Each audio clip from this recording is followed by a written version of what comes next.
Hello everyone, welcome back to the channel. Today I just want to have a little talk about whether or not I think Leon is going to be in Resident Evil 9 or not. Now, I've got some notes in front of me here, so if you see me looking to my right, that's where my notes are. I have sources for some things that will be linked down in the description below. And yeah, let's get cracking. So before we begin, I think we all know who Leon is, but for those who don't, let's just have a quick rundown on his character and his importance in the franchise, but more so his importance with Raccoon City. Now, who the hell are you? Well, Leon Scott Kennedy is a once rookie cop turned super secret agent after his encounter with a BOW in Resident Evil 2. This one bad day set Leon on the path to counter bioterrorism for what seems to be the rest of his life. And on a global scale too, with missions sending him to Spain, Eastern Europe, and even China twice. Back for more? Since Raccoon City, Leon has wanted to learn the truth about the incident and reveal that to the public. There is an internal conflict here, however, and we see this during the events of Infinite Darkness, where Leon refuses to give the flash drive containing all the evidence of what happened in Pan Amsterdam to Claire, who will take it to the press and obviously release that to the public. Now, Leon said he didn't want to do this because he believed that releasing the information contained on it would actually cause widespread fear and panic, and he didn't want to potentially cripple the US government or endanger the public. But this conflict even continues into Resident Evil 6, where the president at the time, Adam Benford, who was actually the man who interviewed Leon after the events of Resident Evil 2, would be executed for wanting to go public with what happened in Raccoon City. You have to edge it. It has to come closer to you. Listen, it's all about the edging. So what does this mean for Resident Evil 9? Well, so far, all the interviews and publicity about the game have been focused around the new main character, Grace Ashcroft. Now, she, of course, is the daughter of Alyssa Ashcroft from Resident Evil Outbreak, and it seems to be that this game will be her discovering the truth about what happened in Raccoon City and closing the book on that part of the story to move on in the future to different things.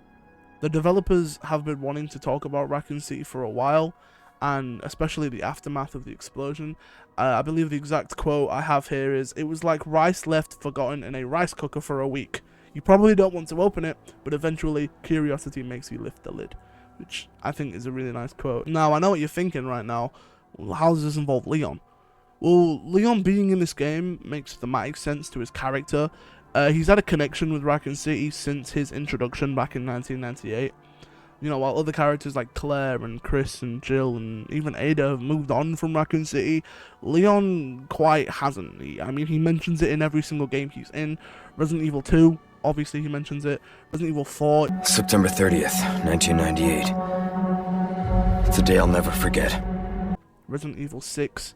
It's the reason why the story starts. I think it's important that even in these remakes, specifically the Resident Evil 4 remake, Leon still has this connection with Raccoon City. I think this is important because Capcom has a massive focus on these remakes. They're trying to kind of like get rid of the original games in a sense and replace them with these remakes. This is quite evident in the way that the Raccoon City Police Department is portrayed in Resident Evil 9. It is a direct copy of the Resident Evil 2 remake police station with the statue in the middle and the stairs on either side leading up to the second floor. So what are my thoughts? Well, for one, I don't think he'll be the main character. I do think he will be in this story, but I think he'll be in a similar role to how Chris is in Resident Evil Village.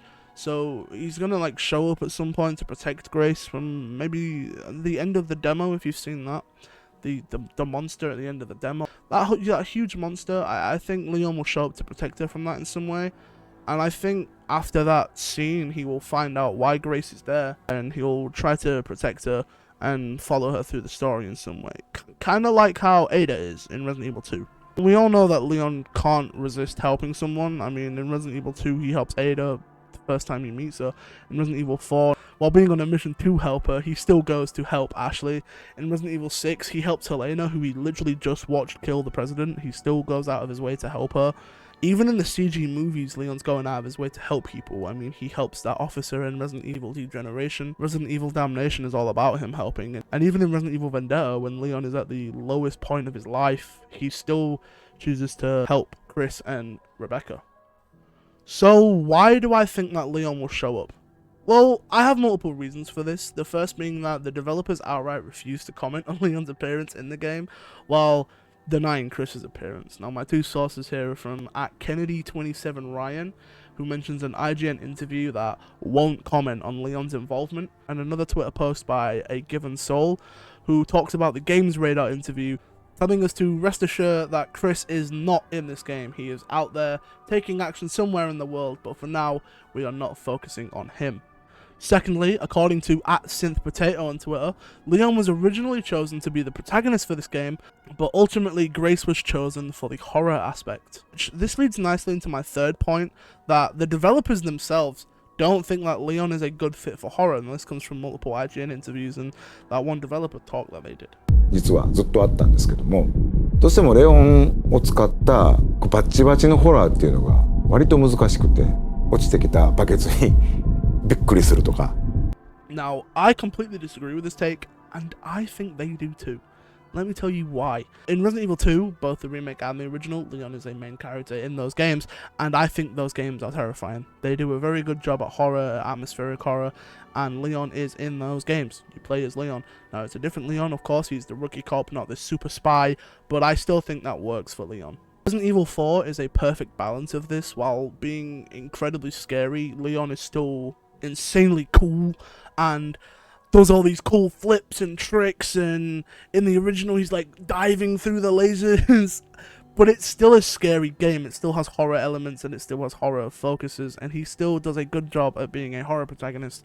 Now, this obviously comes to a conclusion in Resident Evil 6, but even in the most action-packed Resident Evil game there has been, it's one of the reasons why people dislike it, Leon's campaign is the only one to have a true focus on horror, which, if they can do it in 2012 when Resident Evil is at an all-time high of hype moments in horror, I think they can do it now, especially with this bigger grasp on scariness, grasp on horror and fear that they have had since 2017.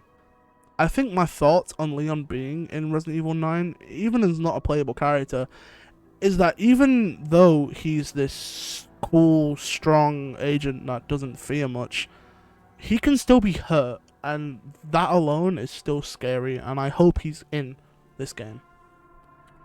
So, this brings me to the conclusion. I believe that Leon will show up in Resident Evil 9 in a supporting role, similar to Chris or Ada. And now, I want to know what you guys think. So, do you disagree with me? Do you agree with me? Let me know. Comment down below. Please hit that like button and the subscribe button if you're new here. If you want to see these types of videos more in the future, let me know. And yeah, thank you guys for watching.